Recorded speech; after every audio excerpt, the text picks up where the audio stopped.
When you think of the settings and environments in survival horror games, you're more than likely to think of places such as a creepy abandoned mansion or a secret laboratory filled with failed experiments, and even the dark echo-filled holes of a spaceship where the crew has mysteriously vanished.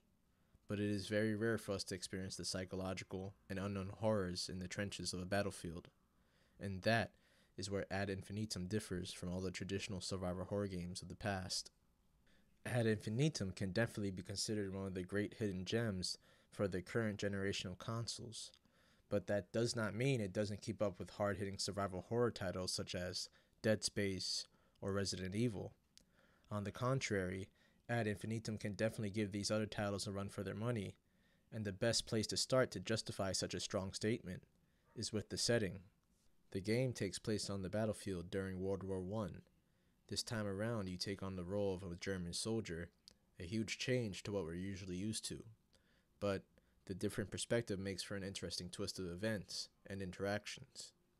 You find yourself in the dark and gritty trenches of the front lines. However, the expected sounds of the battlefield have changed. At first, you experience the usual screams of soldiers in battle and artillery flying over you. But then things take a turn for the worse, and things become quiet in the trenches. But you also begin to notice you haven't seen another soldier at all, except for the already dead ones that you often find caught up in barbed wire.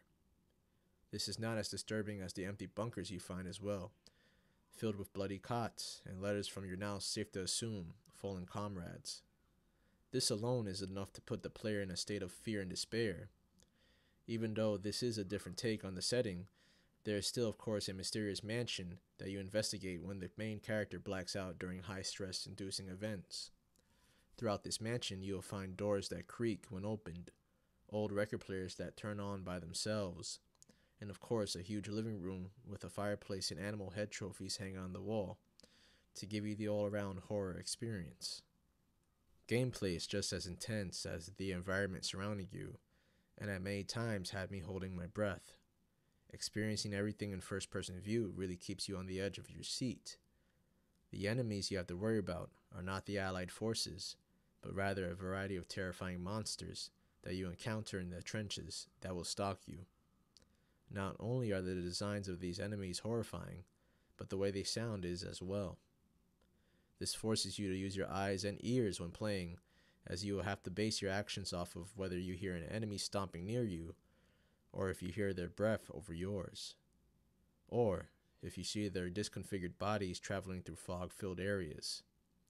I highly recommend playing with headphones, as it will definitely get your heart racing whenever you hear a monstrous roar in the distance, or when there's nothing but the wind blowing across the battlefield. This will truly immerse you in the experience. Combat is an element of the game that is pretty much non-existent, which is starting to seem like a trend with modern-day survival horror titles. This is not something that I mind so much, since it truly makes you feel hopeless, but the game does not feel unenjoyable or like it's punishing you either by making things too difficult. The equipment that you'll be most familiar with in the game is a pickaxe that assists you with breaking down various barriers, a gas mask that you must put on to enter areas that have a deadly yellow gas, and a flashlight with a string pulley that cranks it and gives you a few seconds of light.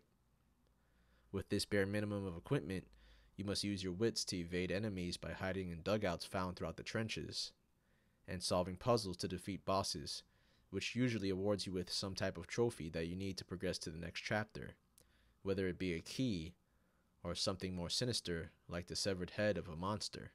While on the subject of puzzles, they feel very rewarding when solved, and what adds to this is that the challenge level for them is perfectly balanced, as long as you make sure to take time to read the various diary entries spread throughout the battlefield.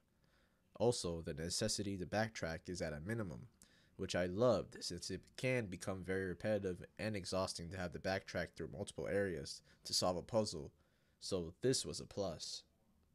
The storyline is very mysterious, and there's a ton that you can miss if you don't read all the diary entries, letters, and documents that you find. These fill in the gaps significantly for the main character's backstory. As for the main series of events, the few other living souls you encounter on the battlefield believe the monsters are a new weapon being used by the enemy, even though the origins of the creatures seem to be more supernatural than, let's say, the usual failed science experiment. However, the storyline that is most intriguing is the disturbing backstory of the main character and his dysfunctional family. You have a grandfather who was a prominent military figure who wished the same destiny for your father, who sadly disappointed. You and your brother are both soldiers who volunteered to join the war effort, much against your mother's will, who is hurt by this decision, and her mental health seems to be spiraling downward into a dangerous state of depression. You find all this out whenever you black out and end up back in your family's mansion solving puzzles to discover more documents and areas each time. All in all, Ad Infinitum is more than just another take on the genre of survival horror. It truly pushes the boundaries of psychologically induced horror by putting you in claustrophobic environments, along with monsters that you could only think of in your worst nightmares. Along with limiting your ability to defend yourself, you will find yourself taking a deep breath before rounding the next corner and taking your time when opening any door. Well guys, I hope you enjoyed this review of Ad Infinitum. Please drop a like and subscribe if you'd like to see more videos like this one. Thanks for watching, and I will see you on the next video.